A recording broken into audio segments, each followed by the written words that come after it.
Yeah, I really love this time of the year because you can honestly feel the shift in energy as people start dialing back the work enthusiasm and start getting ready to hit full holiday mode. Let's go right now. And what that means for us as South Africans, you're probably going to be getting on the road, heading down to your favorite coastal town.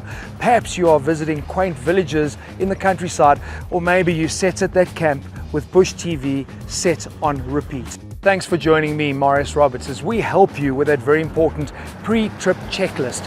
Things like the safety checks you need for your car, mapping the route that you're going to take, whether that be highway cruising or exploring off the beaten track. Whatever you're doing, everything counts, which is Investec's podcast series that focuses on all money matters and your financial wellness. We thought this would be a really good place to start our real talk conversations by focusing on the great South African road trip. You ready? You packed? Or what are you waiting for? Let's hit the road.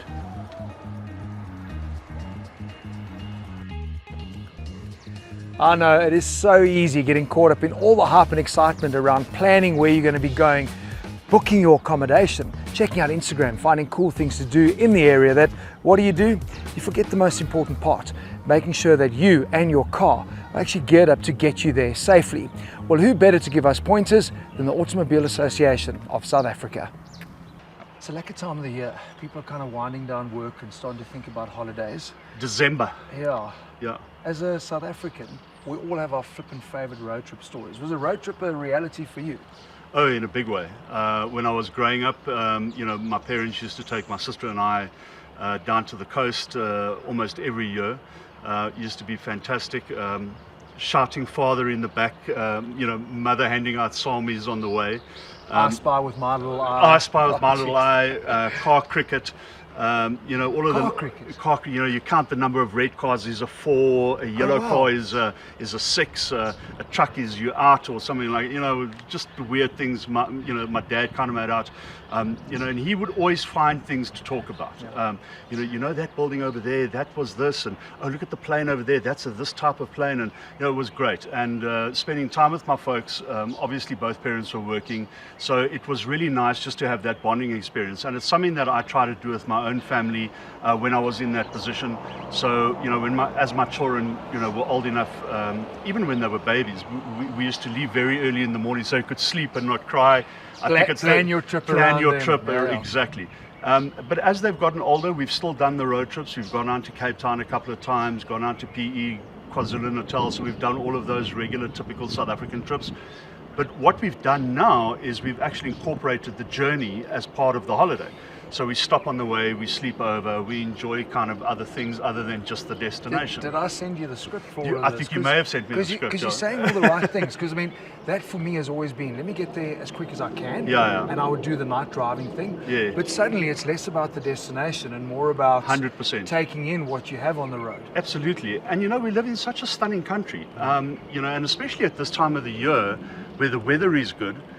You can really drive for a couple of hours and hit a destination, and it's just like a new world opens up to you. So we've really tried to do that.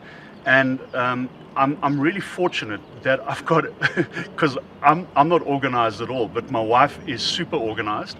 Again, I think I'm speaking everybody else's language. And so she will find places along the way.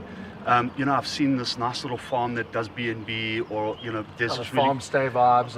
Exactly, and so we've done a couple of those, both going and coming back, and it's been amazing. And the people you meet are incredible, and fellow South Africans that you just kind of encounter on the way at petrol stations, and the other vibe that I really pick up is, the attendants and the people who work at the petrol stations. You would think that they are so jaundiced at this time, but they're really into it, and I kind of feel, they're into that vibe. I love it. I love a road trip. My family loves a road trip. The biggest thing with a road trip, though, is to pick the person who has the best taste in music, which is generally not me, and you're going to have a good time. Well, I was going to ask you, that was the next question. What makes the ultimate road trip companion? Is it somebody who shuts up? Is it somebody who feeds you? Is it somebody who's organized? Yeah. Sounds like your wife. It's all of those things. My dad would have said the ultimate road trip companion is somebody who sits still in the back of the car for 9 hours and doesn't say a bloody word, okay? And to his wife, I know where I'm going, okay?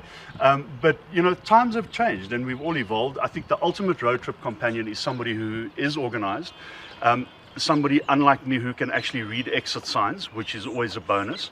And like I said, as my sons have gotten older, you know, they take some of the driving responsibilities now, which is also nice.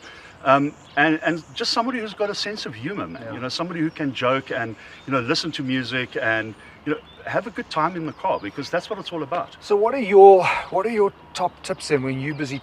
Well, not you, when your wife's busy planning your road trip? What are like a couple of like non-essential things that you've got to have done before getting on the road? Like, what putt course do you pack? Yeah. Who chooses the Spotify playlist? Okay. What other things? Maps, navigation, how does it work? I'm not allowed near the Spotify.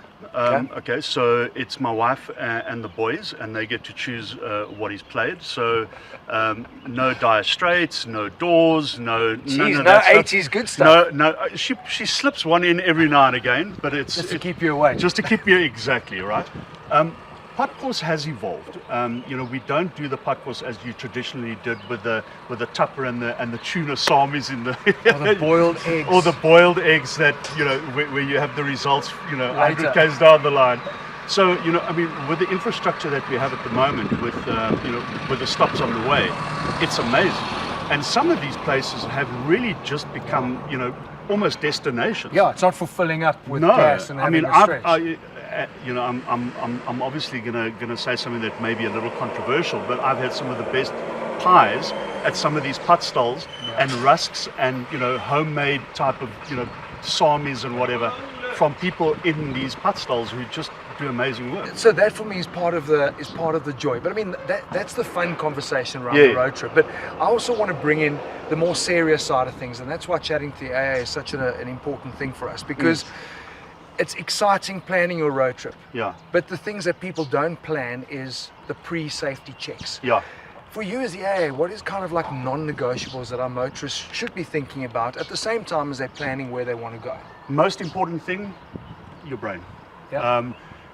You know, the statistics show, Marius, and we view crashes in South Africa and the number of fatalities we have annually on our roads as a national crisis.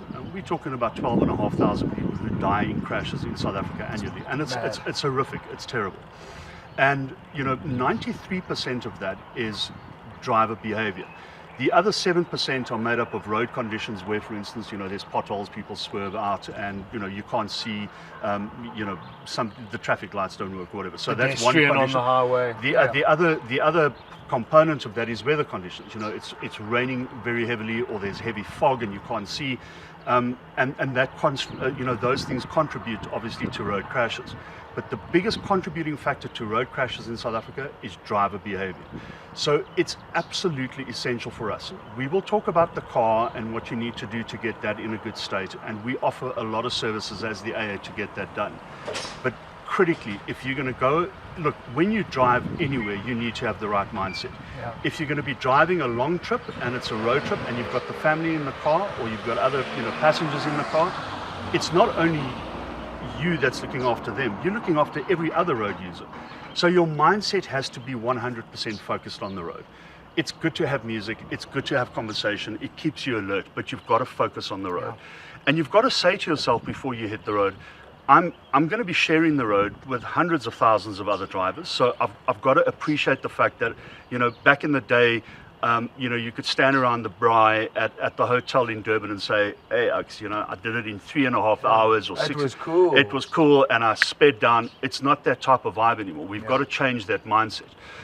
You know, you've got to understand you share the road with a lot of other people, and you've got to be courteous to them. But you've also got to understand patience is absolutely critical when driving. And you've got to do those mental things where I am going to stop every 2 hours. I am going to just take a comfort break. I'm going to stretch my legs. I'm going to get a bit of fresh air. You know, it's good for the family as well, just to kind of get out of the car a little bit. And then I'll carry on with my journey. And you factor that in to And the you trip. factor So that rather in. try and find fun stops as 100%. opposed to, okay, I've got to stop and Yeah. get out the car now. And you know, we spoke about this earlier, the way things have evolved in South Africa. A lot of these places along the road are going to make provision for animals or for little children, or, you know, so you can kind of plan it, and you can have that service available to you on the road. And for us, it's very critical. You're going to be in a car for, you know, 8 hours with your family, depending on where you're driving. You know, take a break. There's no harm in that. Well, I mean, our next episode, actually, we're talking about like what makes a good driver, and there's defensive driving techniques and those sort of things that we can all work on and improve on, because, you know, for me, K53 doesn't teach you anything about vehicle dynamics and car control, which is a problem. But you've nailed it. It's our attitudes. And I find 100%. for me, we're in a bit of a crazy situation here where there's ignorance and arrogance. And it's a deadly combination when you put those two things together. But the one thing you can be in charge of is your attitude on the road. And your own behavior. I mean, if you're driving on a road and there's a solid white line and there's a blind rise, there's no need for you to say, well, I'm going to gun it, I'm going to overtake this truck in front of me. I mean, obviously we want to get to our destination, but we want to get there safe and sound. You want to get there. You want to get there, right? And you want to be able to make the journey back again. So relax, be calm. It's a time of the year when you are not facing deadlines, you're not under a huge amount of pressure. Be chill and get to your destination. And once you're there, you can unwind completely. But when you're on the road, you know, again, you know, a simple thing like, I haven't had my eyes tested this year. Perhaps I should just go and have them tested to make sure that I'm 100% behind the wheel. I'm not going to drink and drive. I'm not going to, you know, do drugs or take medication that may impede my ability. I'm going to be focused 100% on the road. I'm going to get down, and when I get down to the destination and I've unpacked the trailer or I've parked the caravan, I'll sit back, I'll relax, and I'll have a couple of beers. That's the way that I'm going to do it, right? I'm going to be chill. I'm going to be cool. But this whole attitude of I have to speed, I have to race, I have to overtake, obey the rules of the road. They're there for a reason. The speed limit is not a target. We say that all the time, very cliched. But you know, if you're driving at 100 in a 120 zone, you know, is it really the end of the world? You know, you can wait for when it's safe to overtake. So these are the real kind of things we want to inculcate in drivers in South Africa. Be cool. Understand you're sharing the road, and be courteous to other drivers. For me, driving is actually the biggest test in trust, because I don't know you, you don't know me, but yet we're sharing the road together, and it's like, wow, everybody's got to play their part. Besides the attitude thing, though, I also think people kind of forget about the obvious things. When last you check your tires? You know, pull into one of the fitment centers, 100%. Go and have a pre-road trip safety check. Shocks, tires. Well, I mean, the AA does a 125-point check, a holiday check. It can be, you know, during the year as well. There's experts on hand. They're going to do a health assessment of your vehicle. It's not a pass-fail type of assessment. They'll say, listen, Marius, your brakes aren't great, or your windscreen needs repairing, or there's this problem on the engine, or maybe your shocks need to be looked at, and you need to then make that decision about how you're going to deal with that. We always say to people, you know, a month or 2 months before you're actually going to leave on holiday, do it. Get in there, get it done. And for whatever you're towing, you may be towing a trailer or a caravan. Do you have spare tires for that? Has that been through a check? What do the axles look like? You know, on the trailer, I've had to, you know, replace nuts and all kinds of things on that before a long trip. So you've got to think of all of these things. A trailer or a caravan, you know, could be quite dangerous if it's not in a good working order. And if the tires have been standing for a long time, they could be hard on the bottom. So you've got to have these things checked and do that before the time. I think the most critical thing, and this speaks again to the mindset, Marius, it's not only about you and your passengers and your family.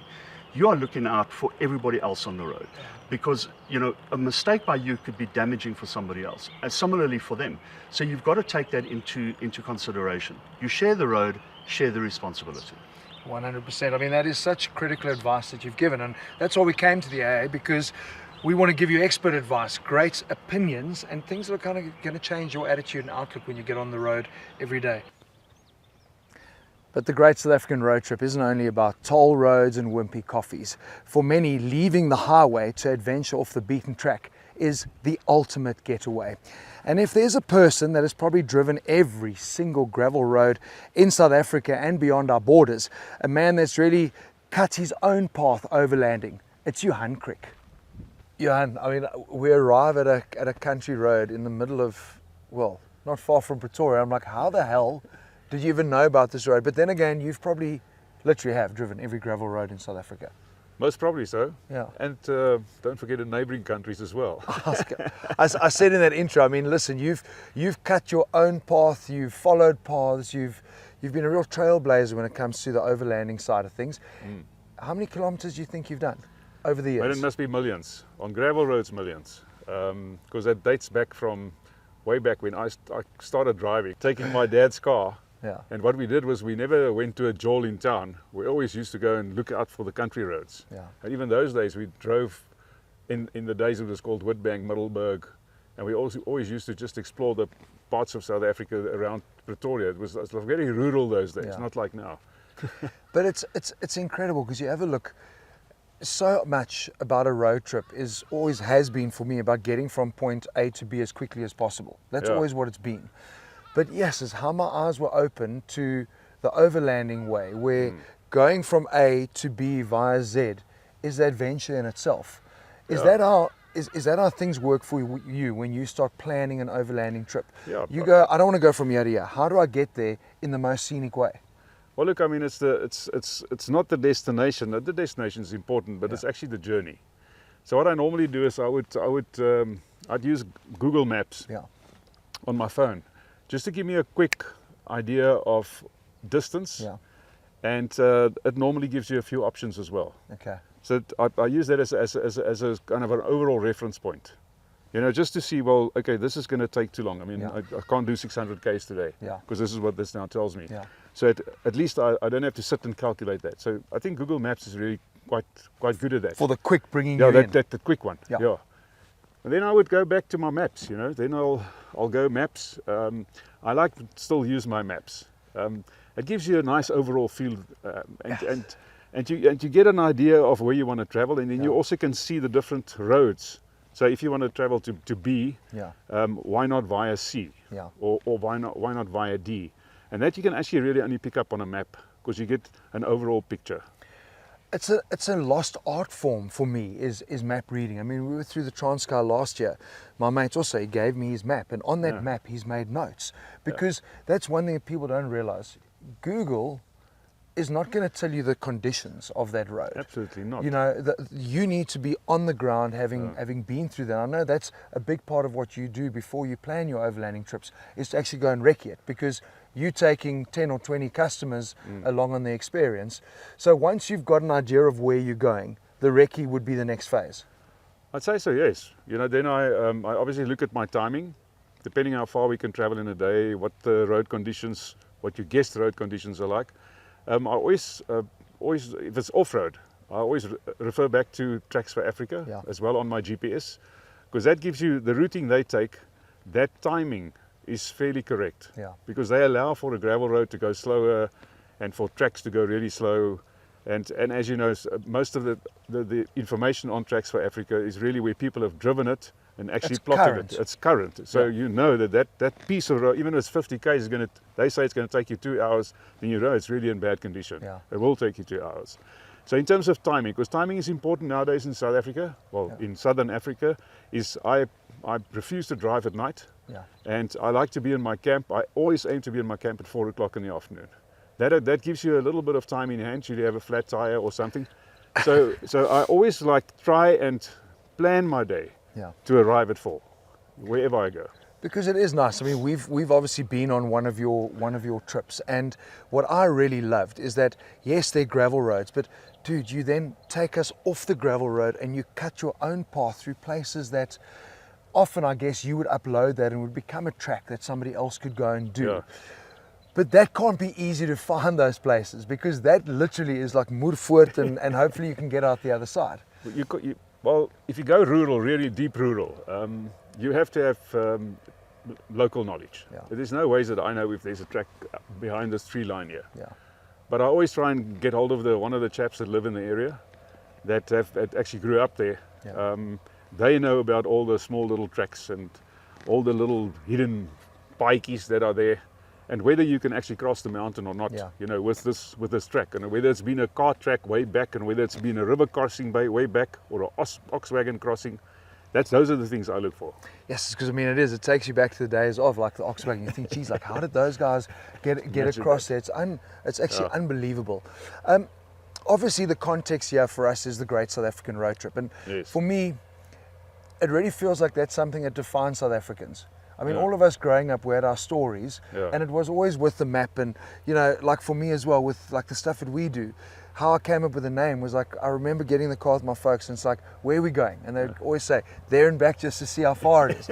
And that is something that I think we're also flipping passionate about. But what's interesting for me is it feels like the overlanding experience has really grown in the last couple of years. So it's not people getting on a national road to Durban for their summer holidays. Yeah, no. People are looking to go off the beaten track. Yeah, I think specifically, after COVID, people, or during COVID, people really wanted to get away from other people. Yeah, And I think that triggered that spark again, because we used to have the spark. yeah, So we're now looking for off the beaten track ways to get to our destination. And that's the journey. And I think that's really what's as you say, it surfaces more and more. And I mean, you just look at the Karoo, you know, like people say, well, you just drive through the Karoo and what a boring place it is. But if you go off the beaten track and you start visiting those farms and you go at farm stays and you go and see what is there and you go take these small little tracks, although you have to open and close quite a few gates on the way, but you see so much of an area which you would just be flying past on the N1. Yeah. And I think that's getting more and more. People want to explore that way. But Johan, it must make you feel so lekker because you realize how amazing our country is. You do, because you are there and you're seeing it. But for most South Africans, it always frustrates me. We don't know our country. We want to get on a plane and go overseas, and you meet a tourist who knows more about your country than you do. It must be so lekker when you take people on these curated trips and you show them what is in their backyard. Yeah. No, they love it. They simply love it. I mean, we've just been on a road trip from Tulbagh to Kuruman, which is the name of that route. It's called the Forgotten Highway. Yeah. And that was the old highway that people used from the Cape to get Binneland, Okay. to get in. And that was actually pre the Groot Trek, or the pioneers took off from the Cape. It started off with the missionaries taking those routes and the hunters at the time. First of all, from the Cape, they had to get across the mountains with ox wagons. And at the time, the only place they could actually really get across the mountains was at what we know now as Tulbagh. Yeah. And that's where they started the stepping the mountains. And all the way up to Prince Alfred Hamlet, that we know now. Yeah. There they stepped up to the Koa Bokkeveld, and that was called the Bokkeveld because of all the springbuck that was up there. They had millions and millions of springbuck up there. And that's how they actually stepped it up. And then the route naturally wound its way. And I mean, it was so amazing because I haven't done it for a while. Just came back from that. The route winds its way then into the Tankwa Karoo and then out on the other side towards Sutherland. And there's a few passes that they've used. Listen, I mean, it's just amazing. And then from, across the Karoo and how they tracked and all the way. And Kuruman was a big point because of the water that's in Kuruman. And also the mission station there of Robert Moffat. And that's also where Livingston took off from, and the whole story. But I mean, that Forgotten Highway in itself is a major nice road trip that nobody knows about. Yeah. And the name Forgotten Highway says it all. But it's awesome that you do that, because I think it is about educating people, and I know you put a lot of effort into the storytelling that goes with it. But I think the best part for me is, like, we are so connected. Like you said, Google Maps and phones and blah blah.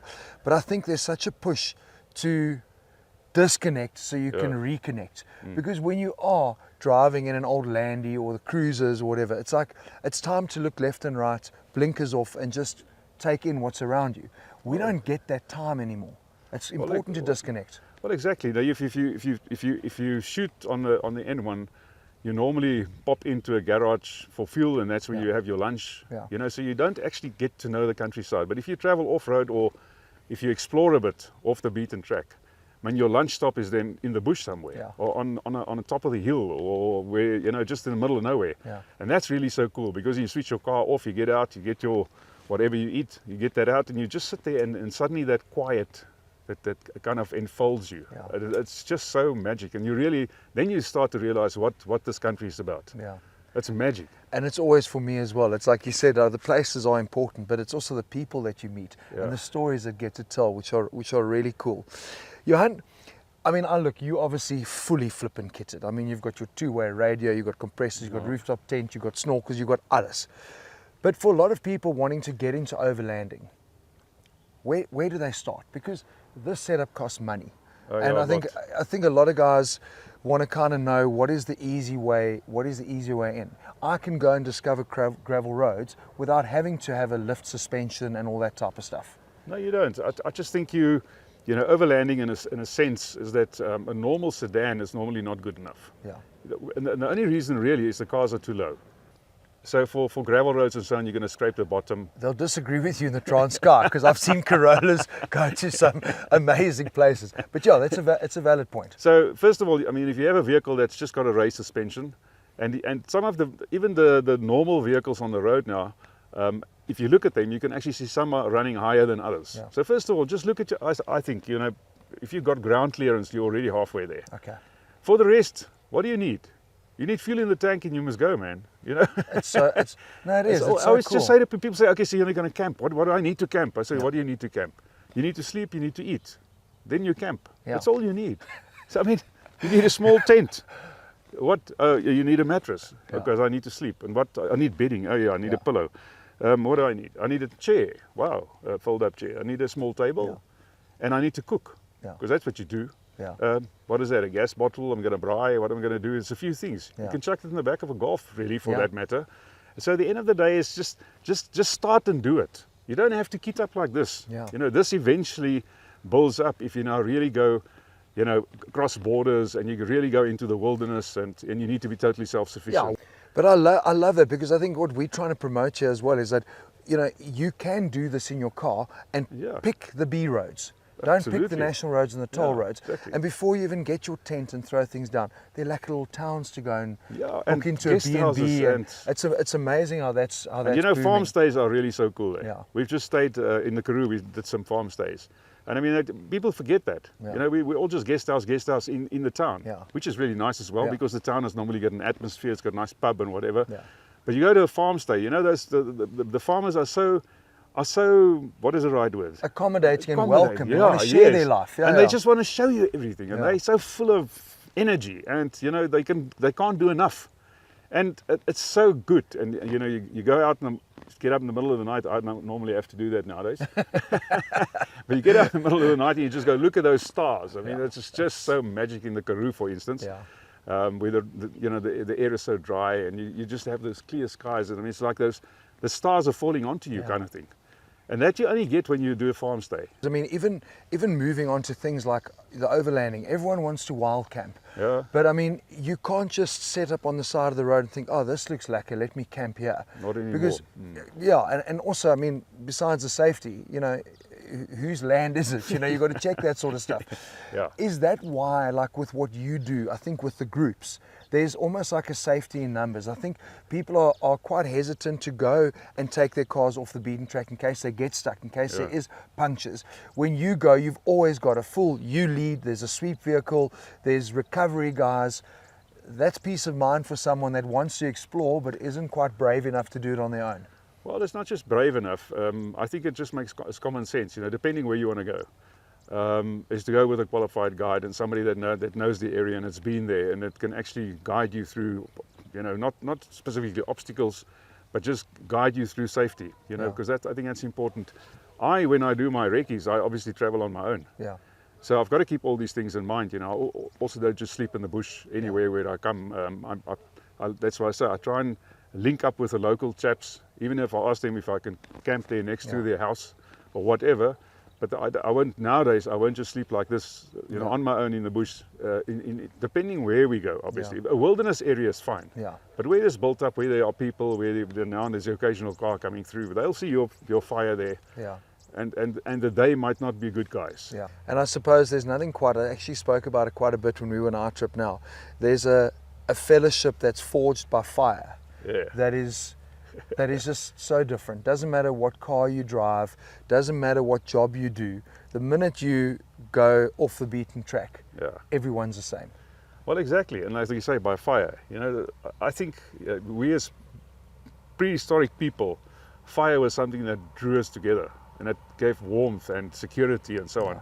And I think in your genes that's still there, because people sit around a fire and it's a different person. Yeah. Straight away, he's a great guy. You know, you don't get up with a bad attitude around the fire. It's so true.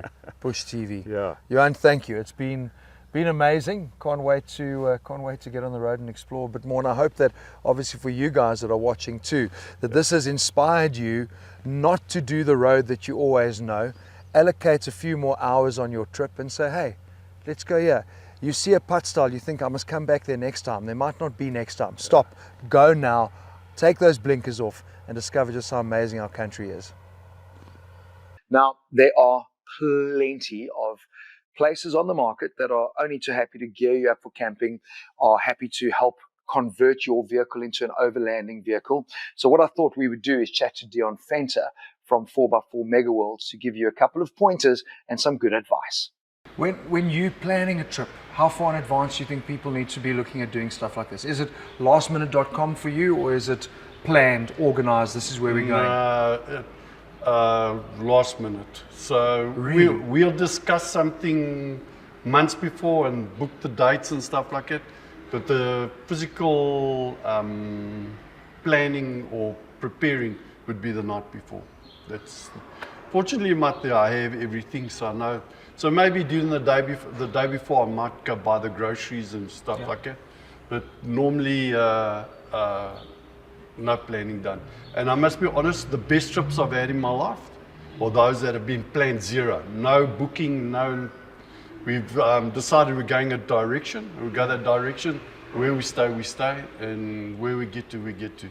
Those are the best trips I've ever had in my life. It's actually quite interesting that, because I think so many people plan things and you cannot plan everything. Things are going to go wrong. You're going to get a puncture, something's going to break down. And it's often in that adversity and the chaos that the real gems pop up, because now you've got to think off your feet and come up with a new plan.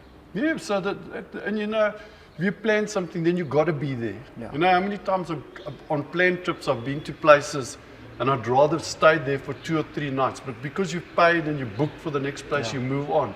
I mean, we did about 4 years ago, or 3 years ago, we did a West Coast trip with friends and staff, and we got to a spot. I would have loved to stay the whole rest of the trip at this one spot, but we had booked and, you know, everything, and we went on, and I still believe the trip would have been 10 times better if we just stayed where we were. So I don't like planning a trip. I'd like to do it, and it bugs some of my friends, because I got some professional friends. They want it booked, and you got to be there by 3 o'clock, and you got to do this. I'm not one of those guys. You know, it's quite interesting. Maybe you're not one of those guys because you tapping into the outdoors. You know, I think there's no structure to that. That is exactly that. Bush TV, chilling, this place is nice, let me stay here for longer. And in a way, that's kind of what we're looking for. We're so connected at the moment. To be able to disconnect, no signal, no rules, no this is where you'll be today at this time. Isn't that what we're really after? Well, I think so. You know, when you and I discussed wild camping activities, I love wild camping, and that's why if we're going to a place and I had to find a spot and we could wild camp, instead of staying 20 k's further and a beautiful site with bathrooms there, I'd rather wild camp. I just, that's the way I am. I love that. I love being out in the nature and roughing it a bit. You know, we have everything we want. You know, sometimes it's good to just back off a bit. That is. Have a bit of When planning a trip, like what are some like non-negotiables? Like before you get on the road, what do you recommend people should do? And this isn't just people that are going overlanding, but anybody on a road trip. What do you recommend to all of your customers before they're heading to Botswana or Swaziland, Lesotho, or just down the road? What's the first thing they should do? So to me, the priority one of a trip is to make sure your car's good, because nothing can stuff a trip up like a car breaking down. You know, always, and we ride reasonably new cars, you know, going out always worry something will break. I don't mind a breaking coming home. So then that's not a problem. You can stay on your trip for longer. I can stay on my trip longer. But going out there, you know, 1 or 2 days standing around at a workshop for a guy, waiting for a fan belt to arrive or something like that. So I would say to anybody, make sure your car's 100% right. And if you're doubting about something in your car, if you're doubting the tires not going to make it, change them, because it could ruin your trip. Yeah. And just that doubt, all the time you're going down this road, will that tire make this trip? Will it do this? Just change it and get it done in the beginning. And then simple stuff like fan belts, fuel filters and stuff like that. Yes, it costs a couple of bucks. Rather replace it and do it before you go.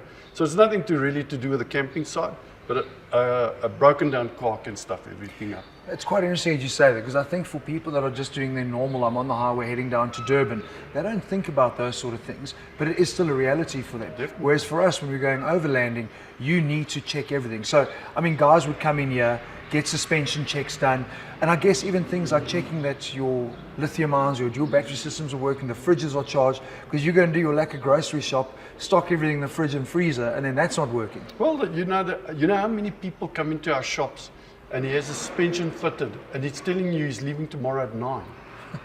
It happens lots, plenty of times. Is something like that should be done 6 months before the time, because you could be, there's so much that could be involved. I don't want to, but something could be left loose. Yeah. A car's supposed to be coming back after 500 k's and have a suspension check. Yeah.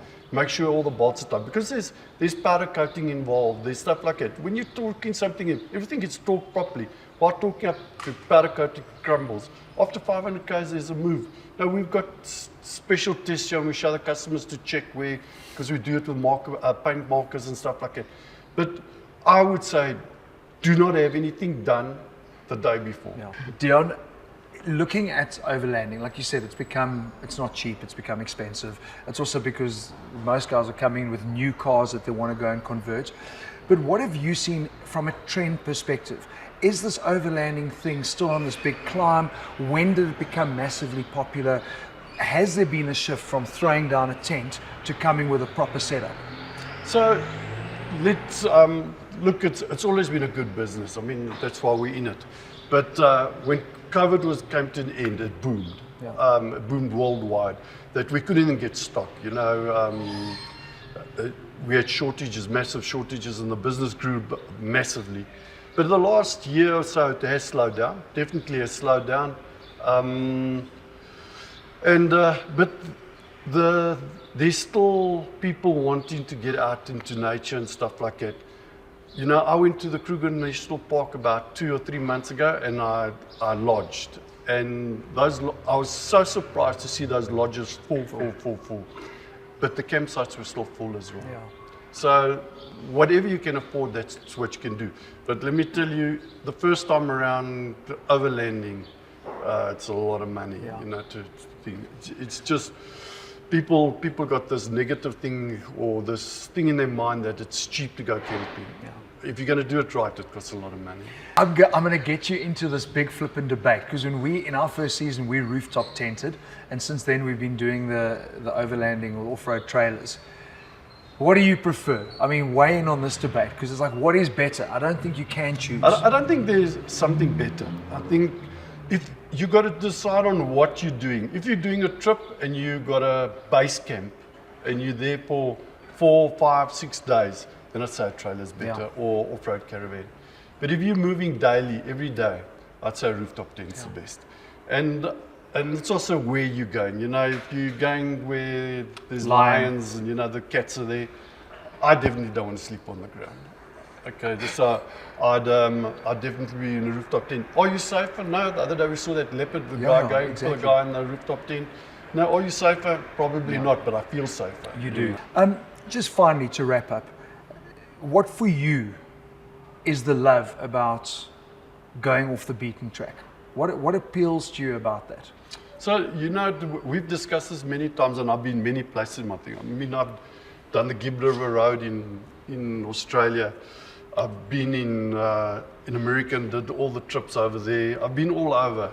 And the same thing comes to all those trips, is that evening when you sit down with your family and friends around that fire and you have a beer or a Coke or whatever, and you people sit around there chatting. That is the best part of overlanding to me. Doesn't matter where it is. Just that friendship and familyship around, sitting around that family, discussing about things that happened on the last trip, and discussing and pulling the poor guy that drives the Land Rover always gets a short stick, type of thing. But that's what I feel is that friendship. And those are special friends. Yeah. If you go look at all those guys that go on those trips, those are the guys that bend over backwards. When you're in difficulty, that's the guy that'll help you as well. Pull his recovery kit out to get you out of the. Yeah. So that's to me is the socializing around it. It's always great for me. It's like I call it fellowship forged by fire. Exactly. It's kind of a proper gear. So You can't believe it. As soon as that fire takes, everyone's. it's like relax max. Yeah. You forget about everything and stuff like that. So to me, the evening around that fire, the more the wood is, the better the evening will be. Well, I hope that we've got you fired up to get those route guides out, get the car packed, and get out there on your great South African road trip. But more importantly, when you do, that we've given you some vital tips that will help keep you safe on our roads, because the last thing we want is for you to be a statistic. And speaking about keeping you safe on our roads, our next episode is going to teach you what it takes to be a good and considerate driver. It's something that you really do not want to be missing out on. If you want to get in touch with us, we'd love to hear from you. The easiest way to do that is obviously drop us your questions on our hashtag Investec Everything Counts. That's it from us for now. Remember, it's a road trip, not a race trip. So enjoy the drive.